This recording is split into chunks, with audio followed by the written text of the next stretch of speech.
just before this, I was discussing with Dato about how many versions of these documents there are. He was talking about the 22-page one, and I was talking about another one, which is a shorter version of the full document, but a bit longer than the 22-page one. So whichever one you're referring to, it's okay lah for now. So I shared the program already. We have divided everyone into different pillars or teams. This is more for logistical purposes. As I mentioned earlier, we are aware that we have many issues to highlight today. We will definitely compile your written comments as well, and we will analyze the comments and we'll try to highlight issues that you have otherwise not been able to highlight today as well.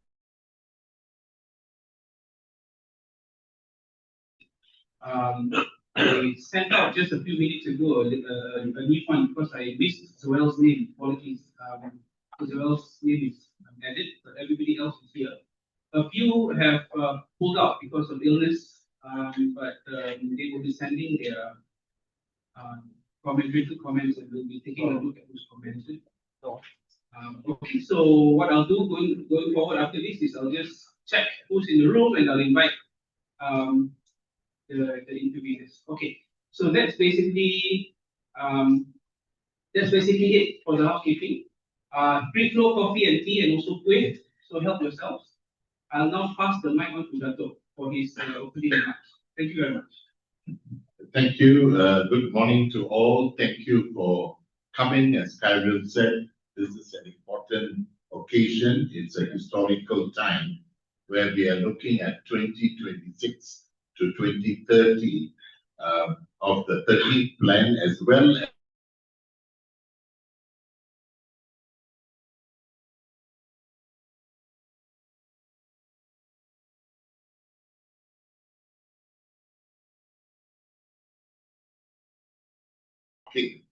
absent. I know others would have more missing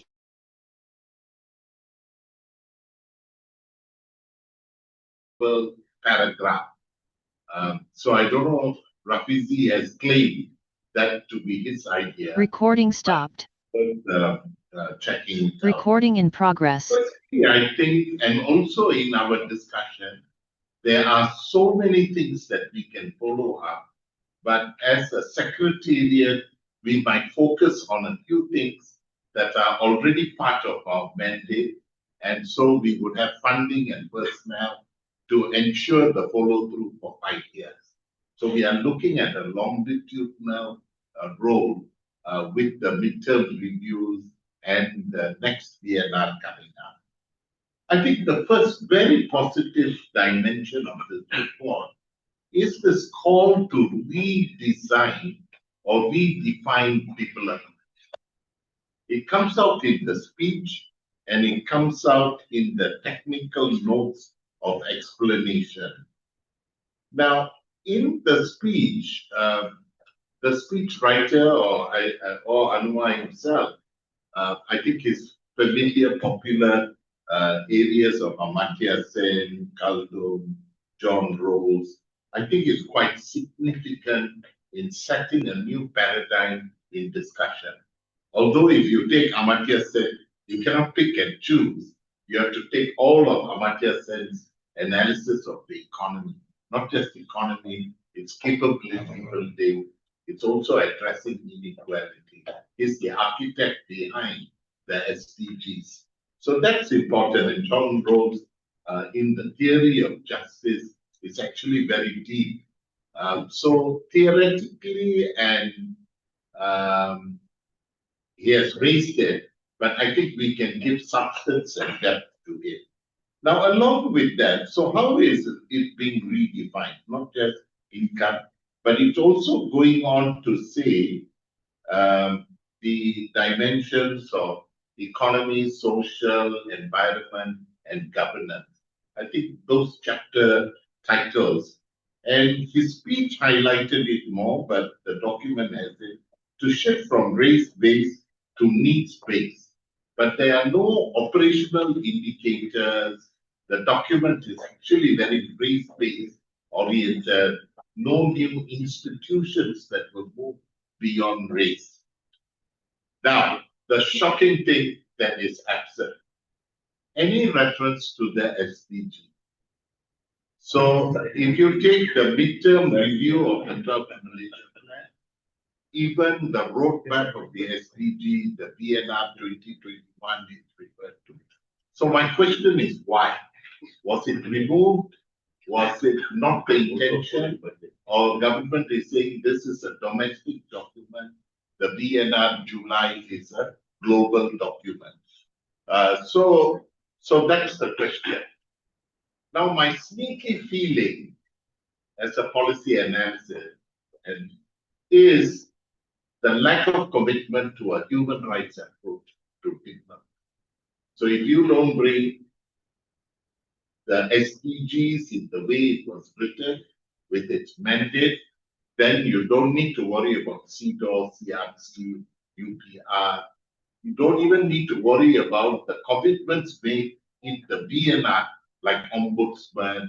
All this is not listed. Midterm is listed. Now, my final point, what is unbelievably added, it's a policy advocate's dream team, is the third sector. Government has never used the third sector. Many of us visited when Datuk Mustafa, and there was a paper that we wrote, there's a document that came out on that. So the third sector is quite key. Can't see the timekeeper.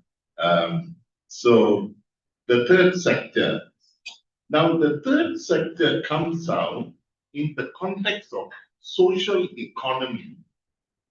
Now this again is revolutionary because the government is accepting there is business for profit, GLCs that have a commitment, but they are recognizing small operators, solution providers, social enterprises, cooperatives, NGOs that are problem solving on the ground, direct to what we are doing and so forth.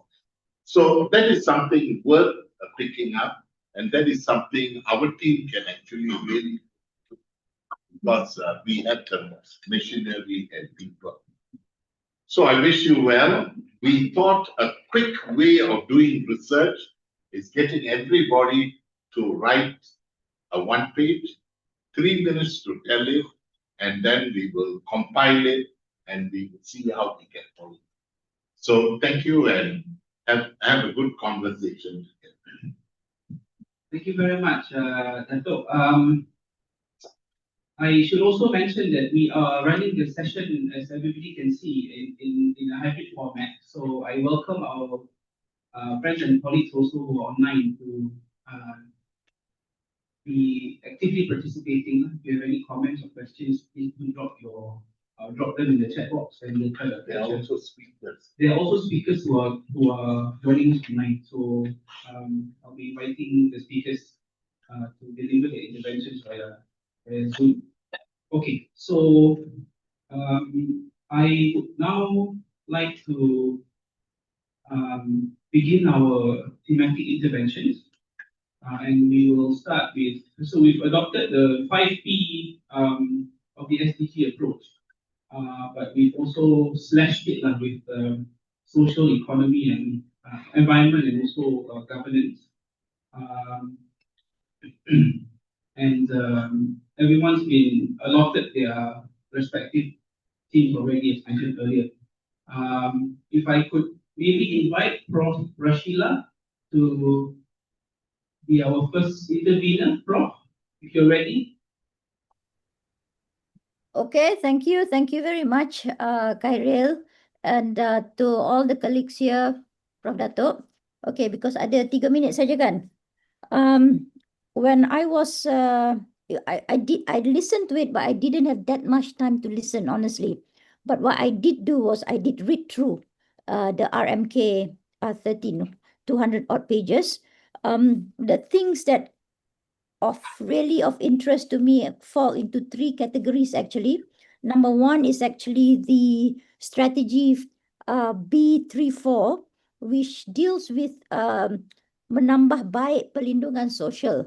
I think this is very important because it also includes the section on both formal as well as informal sector. Usually the informal sector is being left behind pretty much. So this is one area which is good.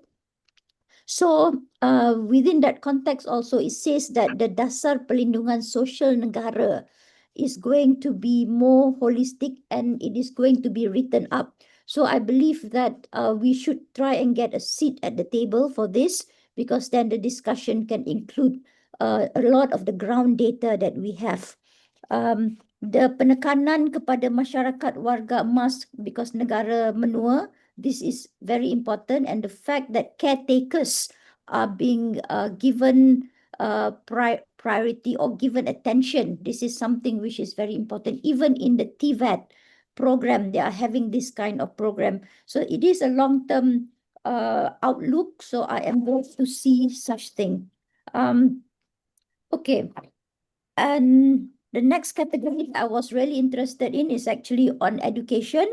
In education, a lot of attention has been given on TVET, and I think that is important because TVET should be recognized similar to a university, because this is skill-based, skill-based, which is like the German system. You know, you have 2-track system, and it should be as recognized. Maybe not to the level yet, but the works is on. So this is something good. Mandatory school for preschool children age 5, as well as mandatory till Form 5. These are changes which are taking place so that, you know, the reason for dropout is going to be slightly less. The National Education Council, this is another important setup. We need to see who is being put in place at the National Council, or even lobby for a place there. So this is something that we need to work on. Definitely, I don't have time on this, but I need to touch it a little bit. On the blue economy, we have a policy advocacy group on small islands and so on. This is an area that we need to pick up. Now, under the blue economy, I noticed that the targets were completely very one-sided. Time-sided. So, since my time is almost over, just about over, just one last thing. Yes, Dato, I agree with you. No word on SDG. So this is something we really need to look into. Maybe it was indirectly there. Anyway, thank you so much.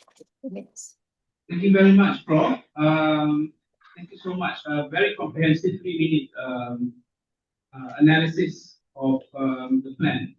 I should have also mentioned that interventions are welcome both in English and also in PN. No problem. Kalau selesa untuk cakap bahasa Melayu, boleh teruskan. Yang lain saya tak faham, tak boleh angkat. Okay, terima kasih, Prof. I now invite Ms. Orna for her intervention.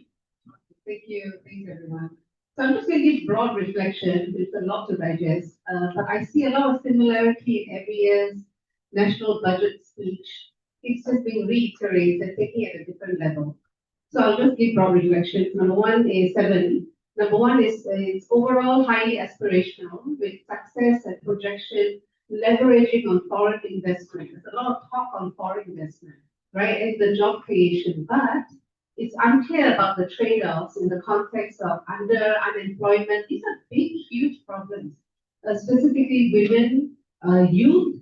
Among youth, women, young girls are more affected, young women.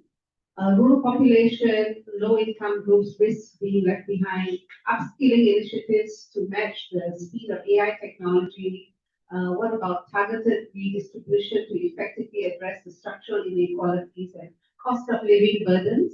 All these groups face. So we don't know how that's going to pan out, right? While there's a lot of focus on, oh yes, we're getting a lot of foreign investment. Number two, it lacks honest critical reflection and evaluation of the Malaysia plan, which will not provide us a baseline from which development can be realistically and measurably advanced in the 13 Malaysia plan. So we don't critically look at the 12 Malaysia plan. Number three is the centrality of the SDGs, we'll all be talking about it now. In the previous Malaysia plan has been replaced by Madani. Actually, we had whisperings of that already when we were young. That was going to happen. What used to be the overarching frame of reference for countries' overall development framework may risk now being deprioritized and losing gains weight. Such a pity. particularly measuring progress, because the SDG framework is very measurable. Okay? So we have to make the correlation be between the two, Madani and SDG, and seeing a common language in our advocacy and monitoring if we have to meaningfully engage government henceforth, because they are going to use the language of Madani. So we have to see where it intersects. Number 4, there's a glimpse of the rollout and onward trajectory. That is the implementation and outcome-based monitoring framework. There's one whole section on that. It has a multi-layered interagency governance structure that monitors through the MyRMK. But we don't see CSOs in the system. And if we are not within the system, how can we possibly measure progress and outcomes effectively, particularly when there's no transparency or open data reporting? Number 5, there's no evidence of data revolution, right? For the effective implementation of 13 Malaysia Plan, nor is there any mention of broadening data disaggregation, big data. Big data is only mentioned in the context of KKM, health, or citizen-generated data to facilitate policy making, which is the HLPF 2025 themes. 2 more points, and just quickly go. So MCSA's proposed citizen data dashboard, we feel, will really bring to light a more progressive usage of data for lived reality analysis and policy making. Number 6, CSOs have a cursory mention only 10 times in the context of grassroots socioeconomic context, apart from inclusion of CSOs in the monitoring mechanism of the 13th Malaysia Plan, more as grassroots actors, but it's not clear about CSOs as strategic partners. So have we lost our seat? So we have to advocate for institutionalized CSO strategic and meaningful involvement in the implementation and governance framework of the 13th Malaysia Plan. Number 7, finally, is a measure which is received with some hope of progress. It's the first time it's being introduced, is gender impact assessment. So if we throw out the notion that gender is just about women, all of us live gendered lives. So gender impact assessment of all high impact programs. So with women being far, by far being the population one disproportionately left behind in the overall measure of development, conducting gender impact assessments will be able to evaluate how policies, programs, and projects affect different groups of women and men, essentially all the population, aiming at equitable outcomes and opportunities.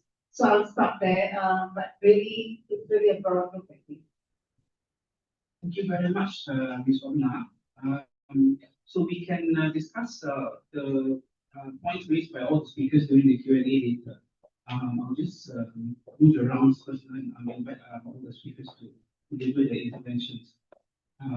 Noting some of the emerging sort of themes as well from the presentations. Can I ask if Ong Zin Yin is here? Ong Zin Yin?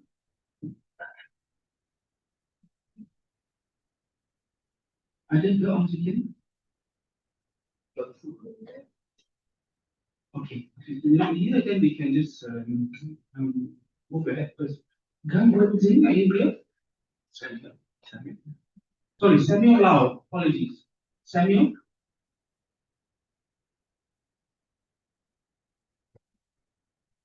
Can I check if Samuel is here? Gan Wen Jing? Also not here. They might come It later. might come later. Okay. I know the next person is here because she's seated next to me. So I'll pass on the mic to Dr. Sharala for her intervention. Hi, I'm Dr. Sharala from the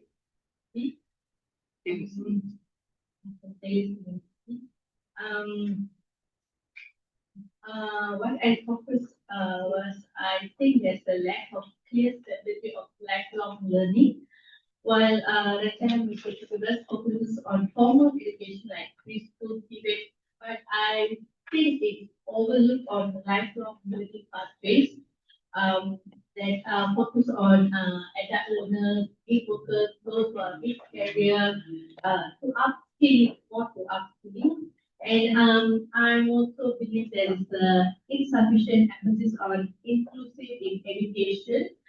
There's no specific action plan addressing education access gap for especially for orang asli children, refugees, and also children with disabilities. That's all for now. Thank you. Thank you very much, Dr. Sharala.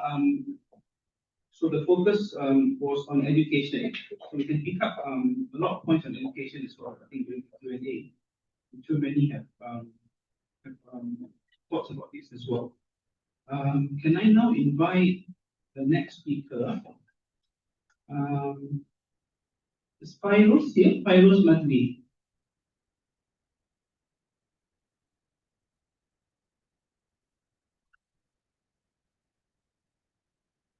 Fairoz is here. But you won't sign that, right? Senang. After they have the plan. These are the people who signed up as commenters. Yeah, we just follow up the list, then we can also spend more time. The next man is here. The next man is here, he's seated right across from me. Oh, yeah. So, I invite now Mr. Panil to deliver his intervention. Thank you. Maybe for the Zoom. Thank you, Dr. Galen, for the opportunity. Yes, it's a nice document to analyze, but unfortunately, due to the time, we use our best friend ChatGPT that we came up with some breakdown. Okay. In general, yes, as what Dr. said, SD is not there, and then the human rights support is not there, but the third sector, I think, is actually a good momentum that picks up. Actually, even Asala this year, Asala also focusing on small organizations in terms of giving up funding and so on. So they are also focusing on the power of the small communities.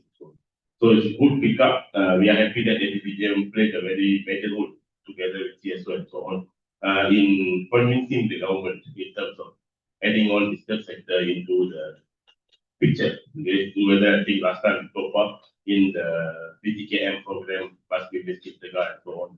We used to bring in all our partners inside. So that's something good. But we have to really pick up this momentum in terms of bringing the local communities, neighborhoods, and so on into the picture as the publication and so on. And then apart from that, I also saw the funding for this RMK20 coming mainly from the JLC funding and also the public-private funding as well. So it's good that the government is looking into the branded funding, in this in realizing the RMK13. But to be cautious, the international economy has some setbacks here with trans notion and so on. So something the DLC will be very careful in this. So we have to also see the delivery. So I'm happy to contribute for the next 5 years. Thank you. Okay. So one main thing that we want to see before I go into my focus topic is actually Tata Kelola, the governance sector, which is a prominent sector presented by our PM in terms of delivering this RMK13. And we are also happy that FPM is contributing together in terms of setting up multi-stakeholder engagement at this stage in terms of finding out policy issues on the ground and bring discussion up to the ladder, okay, so that we can identify the ceiling as well as that ladder as a lantai yang kita boleh selesaikan lah. It is happy for that. And then going to my focus point just now, which I wrote, is about one is about Indian, second is about Tibet. For Indians, I think in terms of RMK13, 2 documents has been added as a reference. Number one is actually the Malaysian Indian Blueprint. Number 2 is actually the Peran Tindakan Masyarakat India PTMI. It's usually good. It's an overall robust document that was created. I think that is all part of the process. But it needs revisit and revision as well, because the document was created some time ago, and I think with COVID and so on, the deprivation has become worse.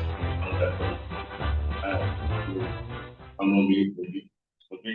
And then we acknowledge that in terms of the Indian community development, government is actually acknowledging there is a structural reform needed in terms of delivering solution on the ground.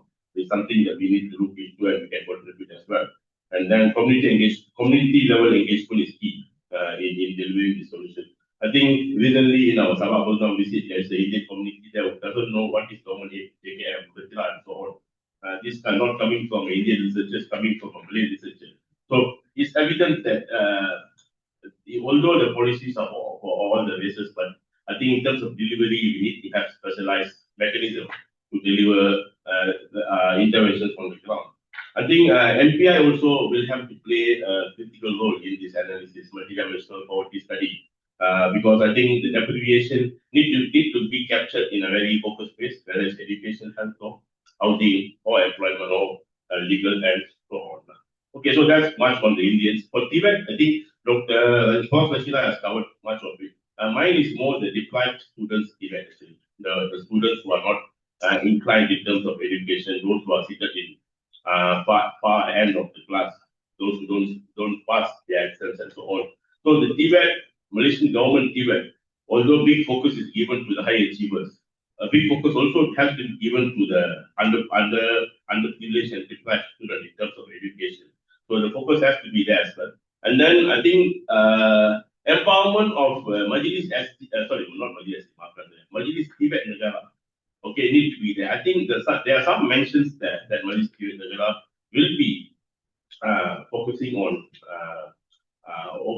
organizing all the Tibet providers, but the strategies should be there. They need to be given funding and so on to deliver that. So that's key in terms of getting Tibet ecosystem as a whole ecosystem in Malaysia. So that's I think much on the Tibet for now. I think I can stop now. We just come back later. Thank you. Thank you, Panir. A lot of food for thought there, but something I have not actually thought about was the question of whether or not eventually Tibet will end up becoming an elite field of study as well, because of the way and the language, as all know, usually discuss it, right? Because of the way it's articulated, something to reflect upon as well. Thank you very much, Panir. You mentioned Dr. Kololo as well. I think a part of the branding of the PMX is all these big words. So during the presentation, I had to Google some words also. Mereka Yasa, for example. Oh, okay. Re-engineer, yeah. I also use the word kebijakan. Mereka Yasa. Yeah. Also the word kebijakan, which is Indonesian for policy. Kebijakan. That's Indonesian for policy. Kebijakan is policy in Indonesian. We have those are not DBP approved words lah. Okay. We have dasar, but it doesn't use the word dasar anymore. It's also an interesting. Maybe the writer was studied in Indonesia. I know this would be his own edition. I think. Or Very- his, there's a lot of Sukarno as well in his. He has the Sonko. That's a reference to Sukarno. Nusantara nationalism. Anyway, so the batik one's clarified already. It's from Tunjung in Kelantan. It's a Kelantan. It's a Kelantan batik. Yes, look Indonesia. Thank you very much, Panir.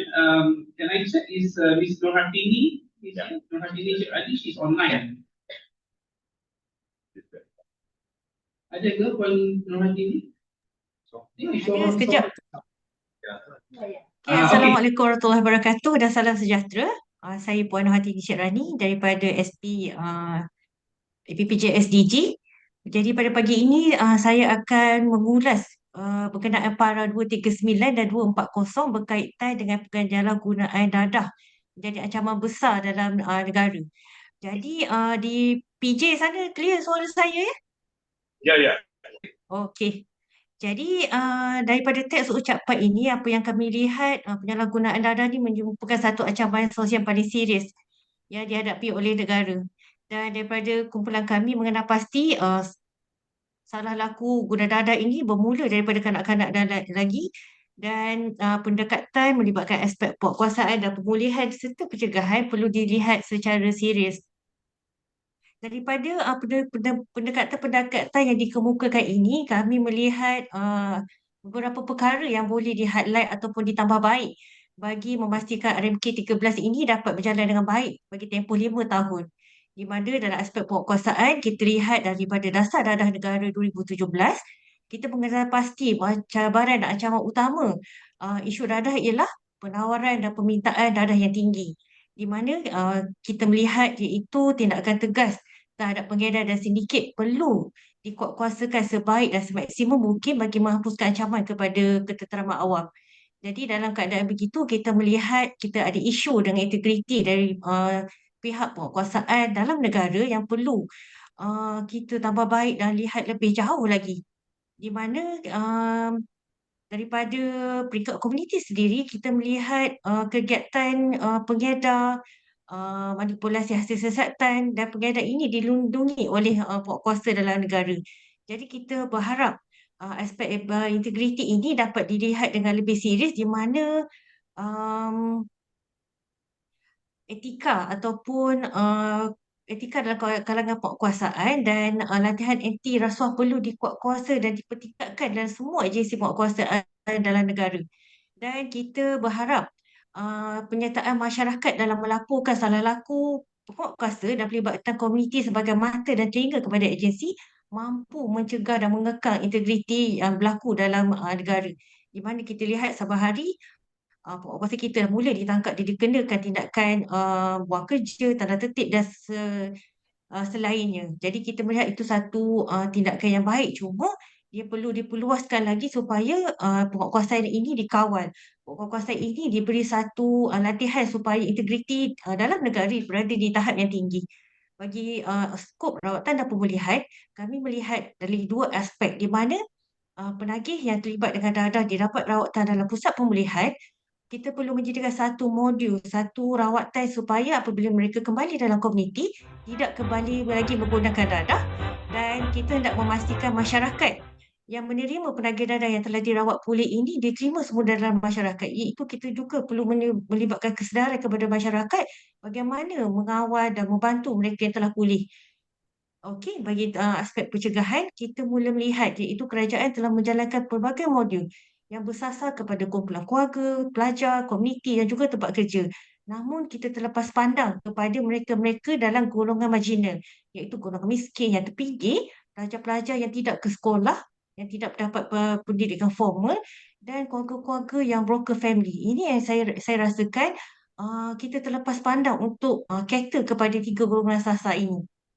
Seterusnya, kita kena ada satu kerajaan perlu mewujudkan satu badan yang lebih luas bersifat NGO yang boleh mengesan dan menyantuni mereka yang terlibat dalam isu-isu pelancongan sosial dan penyalahgunaan dadah ini untuk terus ke dalam komuniti supaya mereka yang tiga golongan yang terlibat dengan isu-isu penyeluncuran sosial dan penyalahgunaan dadah ini dia rasa selesa dan tidak rasa offended dengan agensi kerajaan yang datang dulu. Saya merasakan NGO kita perlu ditambah dan ditambah baik pasukan mereka supaya mereka dapat menjalankan reach out yang lebih cepat. Dan juga kita melihat gabungan semua agensi-agensi yang terlibat perlu diperkasakan.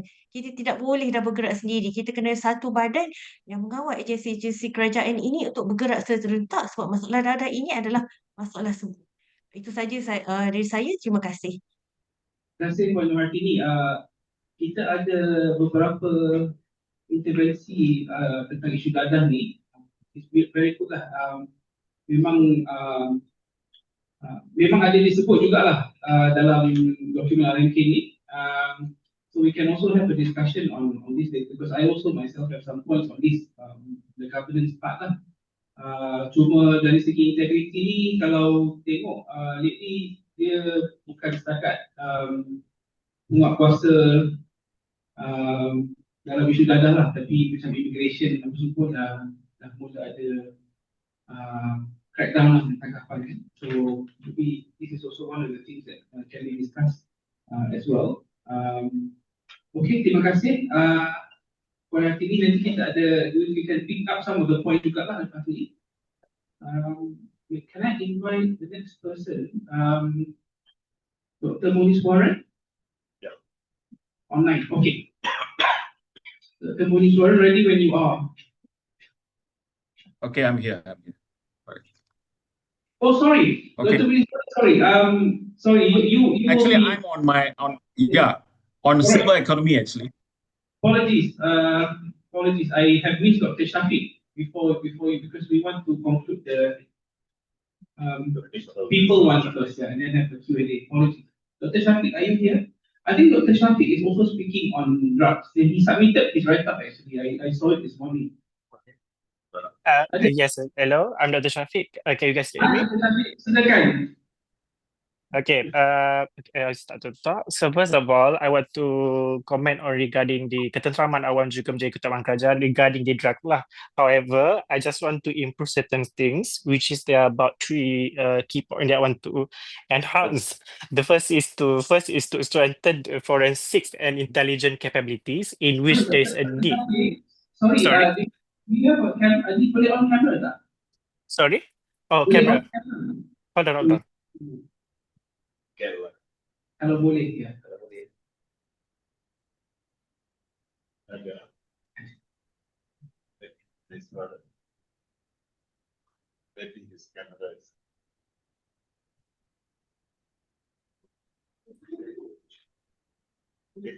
Okay ke Dr. Shafiq?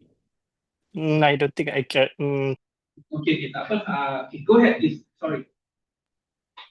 Okay, sorry. So I have three key points to mention for this statement. The first one is to strengthen the forensic and intelligence capabilities in which there is a need to enhance the laboratory capacity and adopt advanced detection technologies such as the high resolution mass spectrometry and rapid test kit to identify the new potent synthetic drugs that are difficult to detect in very small amount.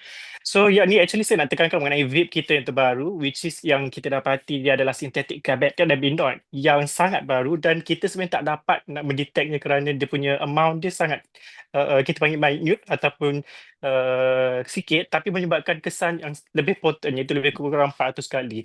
Di mana ini menyebabkan kita tak dapat nak detect di dalam sesi waktu kita buat pengokasaan ataupun waktu kita check mereka lah. So the first one adalah to strengthen the forensic intelligence capabilities. Second is to establish the high-tech surveillance unit in which we really need a specialized intelligence and surveillance unit that should be set up under enforcement agencies to monitor on the drug trends, predict the new substances, and track activities on the dark web, such as media and also messaging apps. And the last one is to adopt a holistic and evolving approach in which the government integrated strategy combining enforcement, rehabilitation, and prevention is crucial. However, we need to keep evolving with the modern challenges to continue training, modern intelligent method, and also technical upgrades. I think that's all from me. Thank you very much, Dr. Shafiq.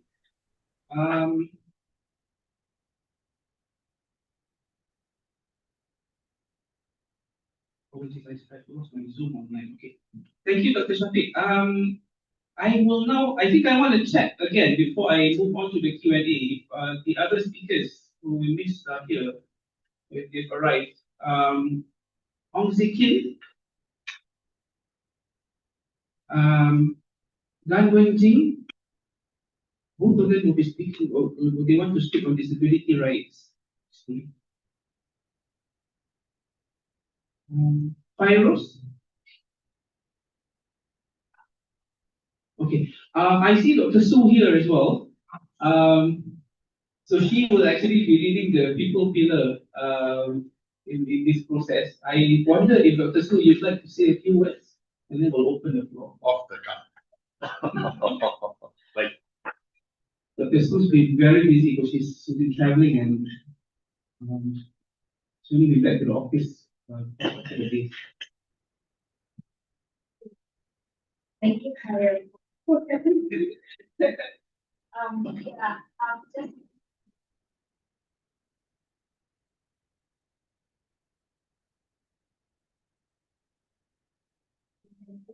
so, just a few things actually, I think that my team will have more to say because we are now working on a roundtable discussions for our coming themes on livelihood, where we talk about like really living in the students, we're talking about undocumented people, and we're talking about PDKs, and also we're talking about fisheries, securities, farming, and all that. So we have been monitoring closely with the RMK, to see where is our policy and policy directions would go for these things. So some of those glaring, points that I have mentioned to my team as well, I think they are now taking it up, is that, there is a very ambiguous mention in that. So, but because for this thing, we will be looking more, focusing more on, we'll be focusing more on education. So Luha is currently looking at how it's people can actually pursue their applications, even though they are undocumented, but they are born in Malaysia. Considering now that you have this new guideline to say that they should, and they deserve the education from 5 years onward, and then the mandatory of the Form 5 education.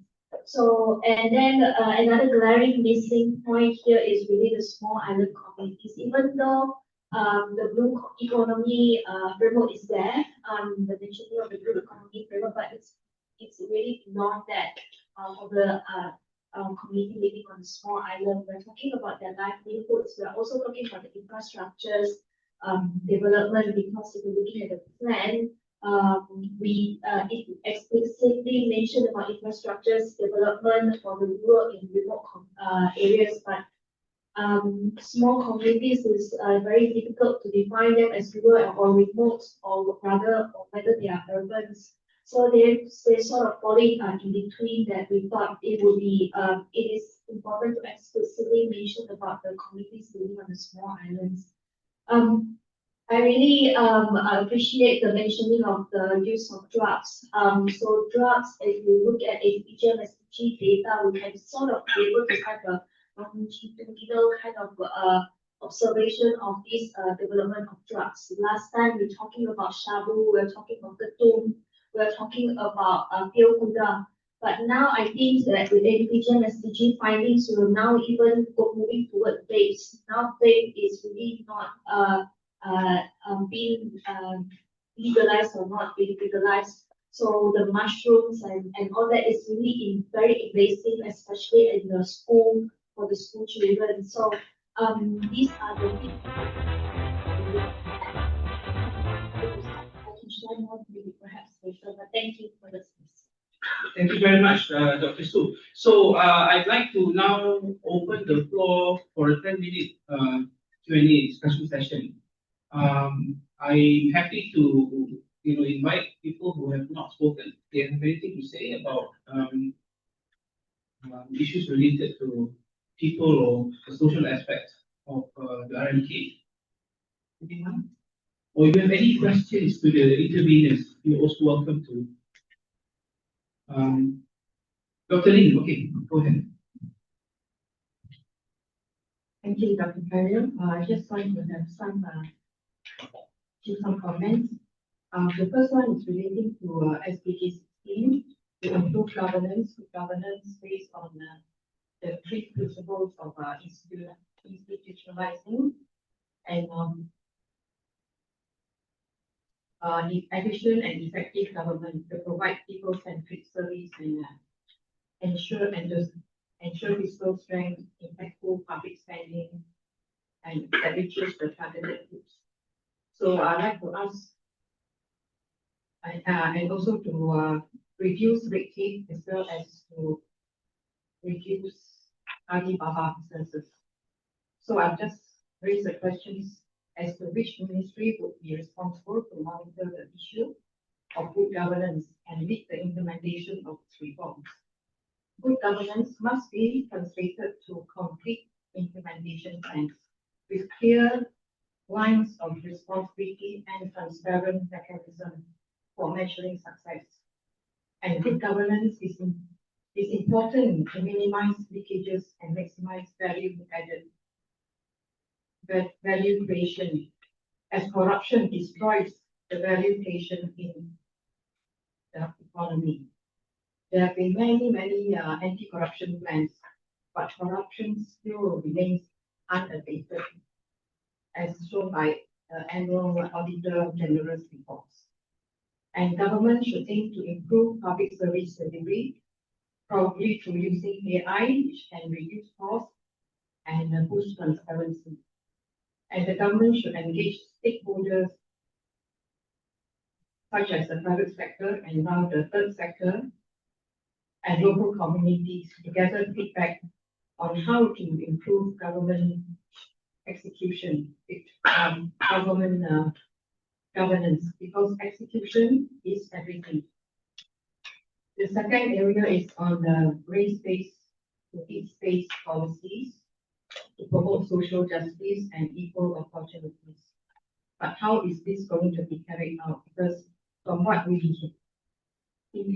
heard, what we've heard and read, it is to have a local, to have a new village program to provide loans to small businesses and to improve their hawker centers. So how is this going to improve? I mean, to provide assistance to all the Chinese who are living outside the new villages, because there are only about 450 new villages, and the other and the hawker centers. So is this going to be impactfully improve their livelihood?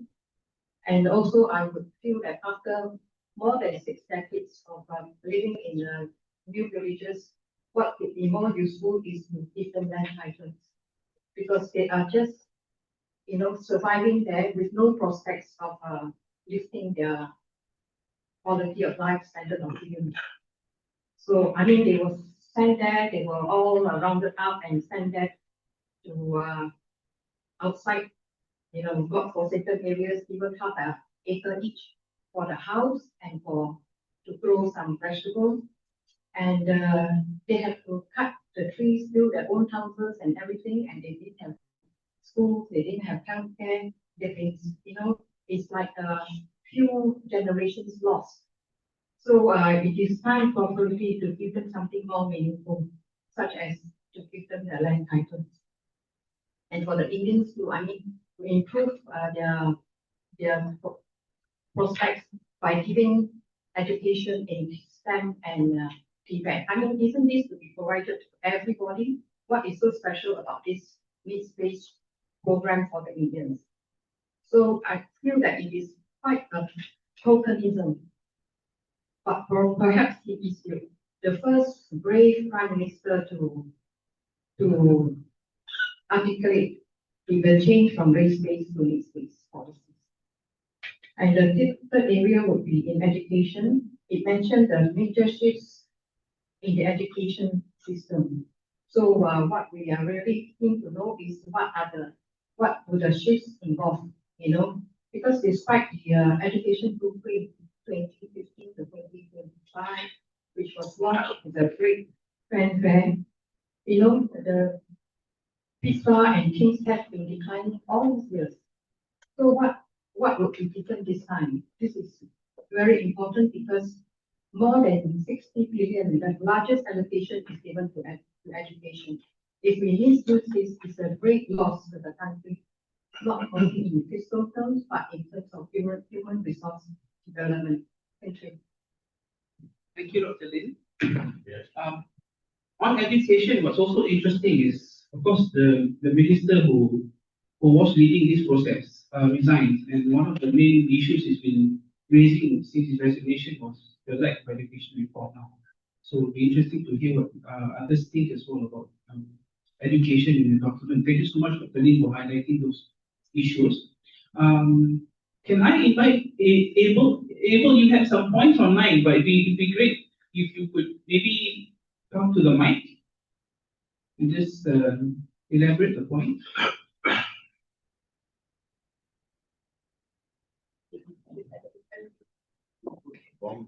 This is the way, okay. He's given a suggestion on the issue of drug abuse. Majlis Pembangunan Sosial Sarawak is doing some work that can actually be exemplary to solving some of the issues. not sure what those work are, so we can look into that. He's also got a question about education. Does the RMK 13 address the teaching profession for the reform in public education? My feeling is the points about education are quite general, broad, and quite big. So I think that's one of the issues that will be in a lot of the discussions going forward. But maybe invite others for any other interventions. Okay, so we'll go 1, 2, and 3.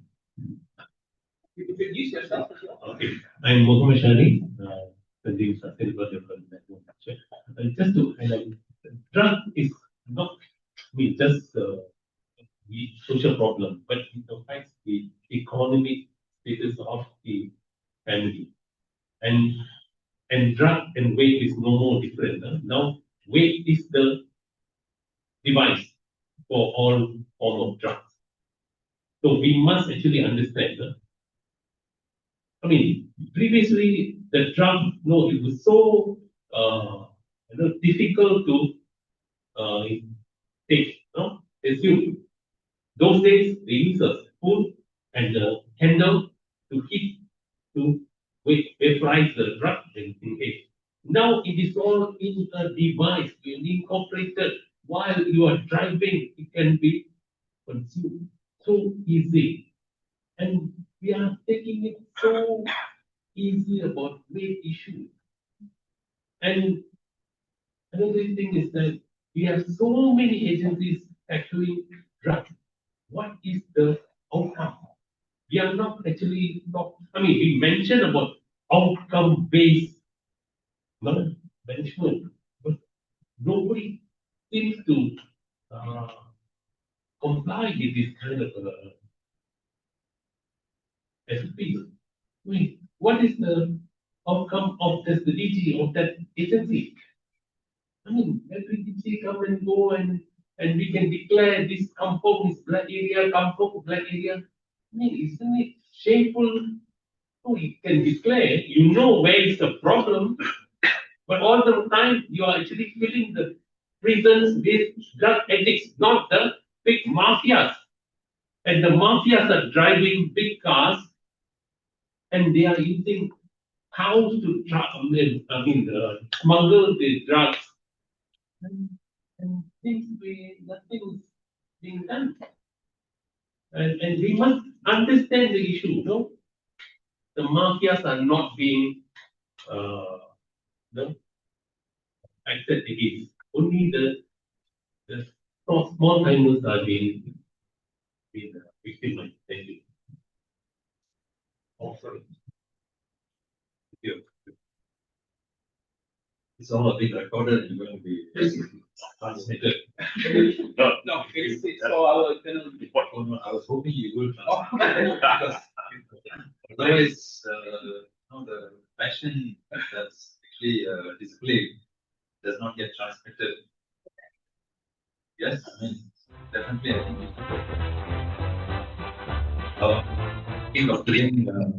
should. My name is Nara Subramaniam, and I run my own business consulting, Resolve Asia, and I'm also with Integrated Waste Management Group, locally as well as abroad.